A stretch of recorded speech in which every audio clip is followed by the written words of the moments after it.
E aqui no estúdio eu converso com o economista Bruno Leonardo, que é professor da UERJ. Boa tarde.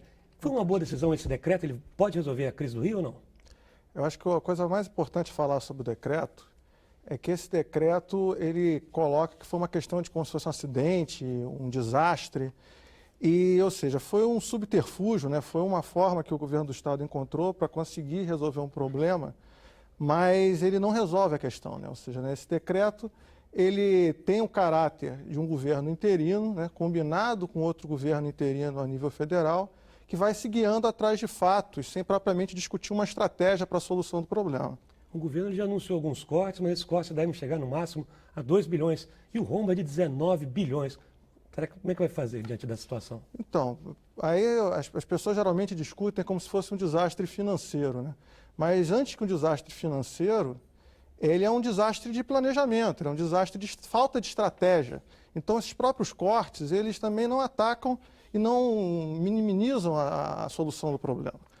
Então, essa que é a questão, ou seja, ou a gente vai propriamente discutir a totalidade, buscar uma estratégia para a solução do Estado, pensando, inclusive, uma solução para o longo prazo, ou a gente vai se guiar por fatos e sempre tentando atacar onde for mais fácil para reduzir e tentar, então, com isso, ir empurrando para frente o problema. Outra crítica que o governo costuma receber está relacionada com as isenções fiscais.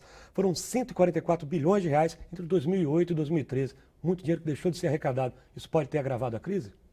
As isenções fiscais, elas sem um planejamento, sem uma estratégia de desenvolvimento, elas acabam dando no que deu, ou seja, elas aliviam, resolvem um problema às vezes para o caixa da empresa, mas em termos de retorno para arrecadação, em termos de desenvolvimento para o Estado, elas criam esse impacto negativo antes propriamente de acontecer um impacto positivo.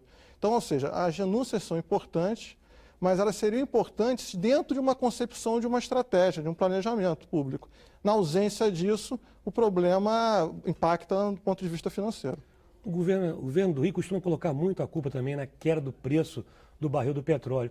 Mas não faltou um pouco de planejamento, já que o preço do barril do petróleo ao longo da história sempre variou bastante. Então, se apostar que uma commodity vai estar sempre em alta, não é meio arriscado você fazer as suas contas dessa forma? Com certeza. A questão do Rio não é só a queda do preço do petróleo, né? Diversas áreas da arrecadação pública estão tendo quedas, né? Acho que não é tanto que também há um problema ali no ICMS. Ou seja, você tem uma perda de produção, uma falta de dinamismo da economia e que volta ao meu ponto, né, está associada a uma questão de falta de planejamento, falta de estratégia para uma solução maior. Então, ou seja, a dependência do petróleo foi uma consequência de uma causa maior, que é exatamente essa ausência de você não se guiar apenas pelo curto prazo. E a população vai sentir o efeito dessa crise durante muitos anos ou dá para imaginar que ao longo desse ano tudo se resolve? Bem, como eu comecei a minha fala aqui falando que é um governo interino, né? Na verdade é um governo que está em exercício na espera ali de um retorno do governador eleito. Então, ou seja, volto a falar, o caráter de um governo interino, não saber até que ponto que ele pode ir, a capacidade estratégica de mobilizar as coisas. Então, eu acho que uma solução para o governo do Estado, como uma solução para o país, é você propriamente superar esse caráter de interinidade. Tá certo? Muito obrigado pela participação aqui no Repórter Rio.